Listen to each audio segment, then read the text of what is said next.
Welcome back to GBGuns. We've got another tabletop for you. This is of the Grand Power P1D. Grand Power is one of my favorite companies. This is one of the few models that I didn't already own, so I scooped one up and wanted to show you what was different about it. Coming up next on GBGuns. So if you're unfamiliar with the Grand Power pistols, that's because unfortunately they're not being imported currently. They were with Eagle Imports. Global Ordnance now has the contract and hasn't brought any in. This was one of their demo models, which more on that in a bit, and was one of the few sizes that I didn't have left in my collection, so I grabbed it up when they had them on sale at pretty ridiculous pricing. You get in the case, of course, the pistol, 2 magazines. These are 15 round mags, interchangeable with other sizes. We'll get to that later. Global Ordnance sticker, Grand Power sticker, the manual, cleaning brush, different height sights, and 3 back straps, plus the one that's on the gun. That comes out to 4, and that should be all we have in here. Almost forgot to do my customary going through the manual to show you what we get. They are in English now, which is great. We've got full color. Interesting, there you go. For those of you wondering about size differences, there's your overall sizes. You can pause there and judge what you want from it. Full color photos, very nice manual, which is good because some people, including some very famous YouTubers, have been confused about these guns. I'll explain that. First things first, why would a P1 be of interest to you? I've got 3 of similar size family here. This is the K100. This is one of my carry guns. I've been carrying it for quite a while. As you can see, I carry it in this crossbreed holster, and if you think the designs look very, very similar, that's because they are. In fact, they're so similar that my K100 holster also works just fine with this P1 and the itty bitty P11. There is a bit of scratching there, you see. That's because my love handles have caused this to flare out a little bit, and those do catch on the ambi controls because all Grand Power firearms are completely ambidextrous. You've got your safety and decocker, mag release, and slide locker release on both sides. So what's the difference here? Between the classic K100 and the P1, we go from a 4.6 inch barrel on the K100 to a 3.7 inch. So a little bit shorter than your Glock 19 in size, but still longer than most compacts. If you want to go really small, the P11 takes you down to 3.3 inch barrel. However, you do lose the different back straps, and your capacity comes down to, I want to say it's 12 or 13, somewhere around there. Ooh, a little bit of surface rust building up there. I'll wipe right off with my thumb. That's good. This guy's had a hard life. But so back to our main attraction. Do want to point out some changes that have happened in manufacturing style over the years. You'll notice immediately that the safety levers are different. This had a slight knob, whereas this is just serrated for texture, and that our slide lock and release has gone from a stamped part to a mim part. Mimming does permit higher detail and is also a lot easier to manufacture, so it helps keep costs down. There's a lot of old stupid lore, gun shop lore if you will, on the internet about mim parts being worthless. I disagree. Are they as strong as a stamping or forging? No, but for most applications it doesn't matter, including slide stop, slide release. So what makes a D model different from a regular model is that it's a decocker. By bringing this up, you've got cocked and locked. Bring it down, you've got decocked double action. Now, one thing that's interesting with the Grand Powers is it does not spring back up. So it stays down, which means if you leave that down, you're going to have double action every shot. Whereas bumping it back up, you've got double action first, and now you're back to single action. Speaking of trigger, one of the things I love about the Grand Powers, watch this trigger travel. Come back through slack to a wall, breaks, gun cycles. There's our reset. Very, very quick reset. That's right back to just before the wall and breaks again. Awesome. Whereas this guy is not a D model. It cannot decock. So it's carried, cocked, and locked. Single action the whole time. However, you do still retain that double action second strike capability in the case of a hard primer or some type of malfunction. So that's part of why I love this guy. Do I wish it was a D model? Yeah, but I take what I can get. Now the main attraction, the P1, now that we've gone over those, you might have noticed that the barrel rotates on these. That's one of the things that I love about the Grand Powers. It's a different rotation than the PX4, but it keeps everything nice and low. Hopefully I can get some light in there, maybe. Not quite to be able to see. I'll show you when I disassemble just how low the barrel stays, but there's no tilting or dropping of the barrel. It's just rotating, and there we go. Maybe you can see in there now how the feed ramp is part of the chassis, and it dumps the rounds right into that chamber. So without that dropping and stopping that you get in a traditional Browning action, these shoot a whole lot smoother. If you want to see that barrel twist in bitter action, I'll have to pull out their flagship gun, the Excalibur. And here is the beautiful Excalibur. Nice long fluted barrel there, but reason why I grabbed this was I wanted to show you that barrel rotation. Through the slots, it's a lot easier to see thanks to those flutes. You can see how much it turns. It's about a third of a turn or so. But yeah, this gun, amazing laser pointer of a shooter. It's got the gas pedal style safeties. This is a cocked and locked only because it's a competition model. Let's get back to the P1. So we've already shown clear, gone over some of the basics. Let's get back to our regularly scheduled program and talk about fitment. Starting up front, we see we've got a stainless barrel. Now, went and visited Grand Power in the spring of 2019, and it looks like they're going away from the stainless and going to a melanite type coating. That is locked in solid. There's no movement. I can get a little bit of side to side, no vertical play on the slide. As you can see, there's zero play between the barrel and the chamber, or barrel and slide, if you will. We have a single slot for mounting accessories. There's a serial number. This being a European gun, the frame, barrel, and slide are all serialized. We've got some nice business-like serrations that are very sharp up front for doing a press check, because there is no external loaded chamber indicator and the extractor is internal. Something some people have complained about, I haven't had any issues with. We have serrations on the front of the trigger guard for the people who like to do that support hand up there. Some serrations on the trigger shoe itself to help you find the spot, and if the camera can get on it, we can get some light there. It does have a little bit of a peak through the middle there. And that peak lets you identify exactly where the center of the trigger is. Nice radius cut here with proper horizontal serrations across the front strap.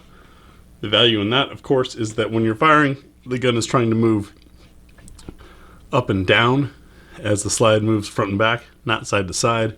So vertical serrations, although popular, I don't find as effective as horizontal. Looking around the bottom, we can see we don't have much of a magazine flare or well flare at all, if any. However, it being a double to single feed, your magazine is effectively the mag well. Texturing is interesting. It's rather conservative. We do have a smooth side here for the thumb to rest, as well as path for the trigger finger. We've got a little bit of shielding for the ambidextrous magazine release. Goes either way. Now this being a demo gun, I'm not sure what they did at the trade shows, but this one is really sticky on this side. I'm gonna have to get in there and clean that out.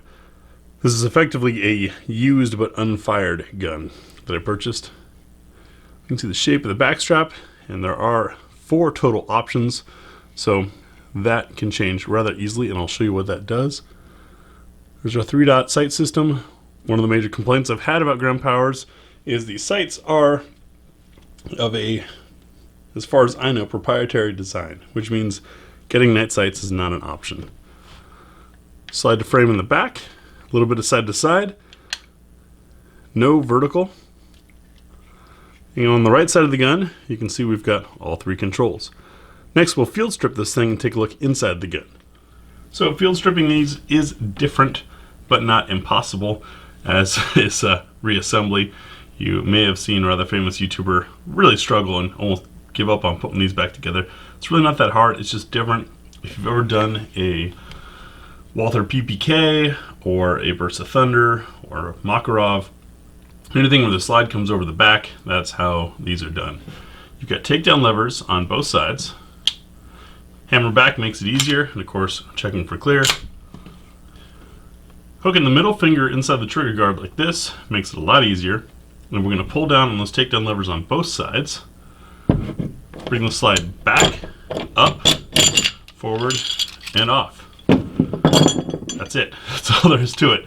We have an uncaptured recoil spring that's color coded. Great for tuning to different loads. The guide rod is plastic. And in here, you have something that SIG made famous, but Grand Power's been doing for over a decade or so, and that is having the steel chassis.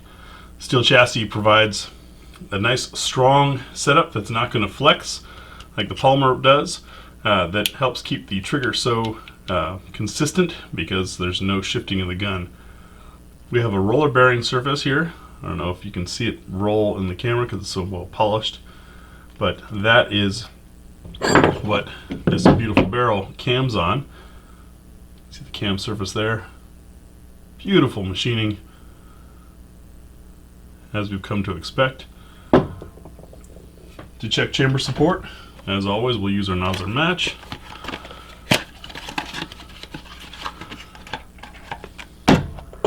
Drop that round in, and what we're looking at here is there any part of the brass that is not supported by the chamber? And the answer is no. The only thing that's sticking out is what we need for the extractor claw to be able to grab on there and pull up. It's a fully supported chamber. That's good in case you ever have an overpressure, weak brass, reloaded brass, some type of fault happening. That's going to keep all of the combustion headed out the barrel and not back down into the gun.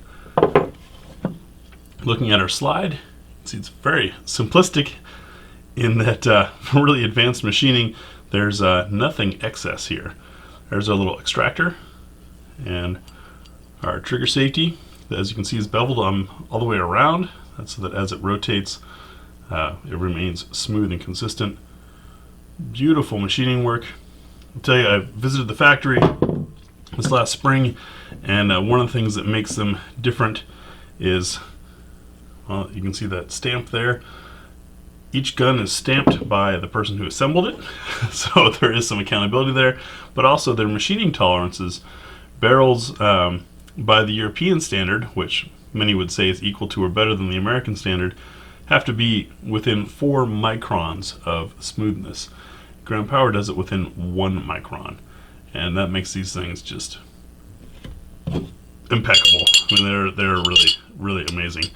So I'm pleased to have this size in my lineup for reassembly, so I can show you how I do this.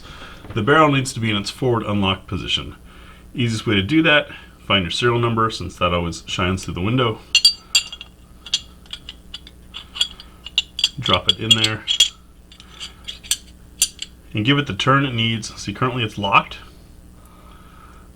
Give it that turn, it comes forward. So that's the position you want your barrel in. Get our spring back on. And you've got to grip the same way I did. I usually pull against my chest, but since I can't while I'm on camera here, I'm going to use the table. Middle finger through here, these two fingers pulling down on these locks, this locking piece, and you've got to keep that held down the whole time. Line up our spring first, followed by guide rod. This is where being able to do it off of my chest is a whole lot easier. Back over the rear end of it and down. That time I failed because I don't have enough to push against. Off camera, I was able to do it. Quick functions check shows that everything is running back as it should. Let me grab the x-cal. It has a softer spring because it's a longer slide, and I'll be able to show it to you on camera. My apologies for not being able to show that on camera, but like I said, it's a slightly different angle of doing things. Now this gun is dirty, I apologize in advance. Middle finger to hold, pulling down both ends, back, up and off. Got it stripped, barrel forward and unlocked, the cam surface facing up, our spring on there. We'll line up the spring, pull down on both sides of the takedown lever, bring everything, if I get this to catch on part of the table, it'll be a lot easier. Back over the top. No, I can't do it on camera. I did it off camera using my chest very easily, as I always have. I'll show that to you in the shooting impressions video where I've got a different camera angle and you can see the whole thing go together. Once again, I apologize for not being able to do that on camera here. I do have a video specifically on field stripping and reassembling of these that shows it. It just, as with all pistols, the shorter the barrel, the stiffer that spring is, because it has to be. You get the same amount of energy, or roughly, for that to rock against. But when we get this out to the range, not only will I show you that part, but I'll also go through our what's for dinner test. We've got, I think our current lightest is 85 grain, all the way up to 165 grain. Show you what runs and what doesn't, and accuracy, and give some impressions. Before you go though, you're probably curious how these 4 back straps change fit, and that's what we'll hit next. So these pieces aren't necessarily labeled on the inside, at least not that I have seen. This one's obviously the largest. We've got these 2 here and then 1 that comes on the gun. So we'll start off to show measurement. And this is of course how it fits for my hand. Hand on the gun, my finger comes to the takedown lever as a point of reference. Controls are within reach. Easy enough. To swap them out, all you got to do is pop them out with some type of prying device. I've got a 5.56 round here. That one's off, and we'll go with this guy. You can see we've got a more squared edge. It's kind of pushing the heel out a little bit more. A little flatter on the back versus this had the rounded hump.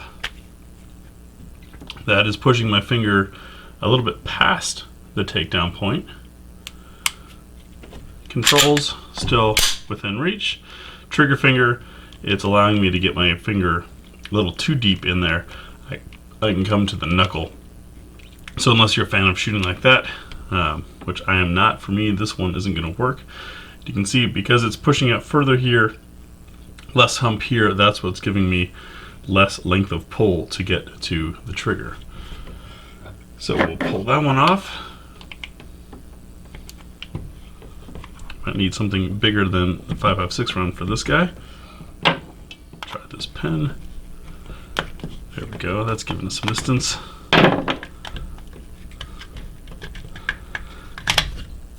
Comes off, and we'll try this one. Now we have a little bit of hump here. Rounded, not as much gap on the bottom. Grabbing hold, my finger comes past the takedown point for a reference, a rest spot. Controls within reach, and trigger finger comes just to the knuckle, not quite as deep. There's also a little bit more contour here, it's slimmer there, and I can feel that on this portion of my hand. That one's actually pretty comfortable. I think I might keep that one in mind. Get that pried off.